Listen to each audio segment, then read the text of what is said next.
ఆలోచించే టైంలో రానే వచ్చింది ఒక సమాధానం. ఏం సమాధానం అంటే,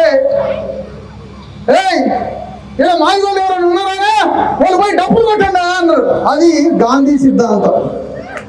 ఇక్కడ మాదిగోళ్ళు ఎవరైనా ఉన్నారా, పోయి డబ్బులు కొట్టండా, ఇది గాంధీ సిద్ధాంతం. ఇక్కడ మాదిగోళ్ళు ఎవరైనా ఉన్నారా, పోయి ముఖ్యమంత్రి పీఠం మీద కూర్చోండి, ఇది అంబేద్కర్ సిద్ధాంతం.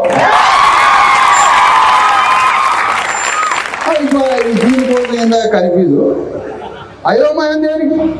ఇక్కడ మాదిగోళ్ళు ఎవరైనా ఉన్నారా, పోయి డబ్బులు కొట్టడా, ఇది పచ్చి గాంధీ సిద్ధాంతం.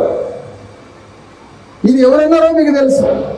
కానీ విశారదైన అంబేద్కర్ వారసుడిగా ఏమంటారంటే, మాదిగోళ్ళు ఎవరైనా ఉన్నారా, పోయి ముఖ్యమంత్రి సింహాసనం మీద బాధ్యతగా అధికారంగా కూర్చుందాం, ఈ రాష్ట్రాన్ని పరిపాలిద్దామని అంటున్నా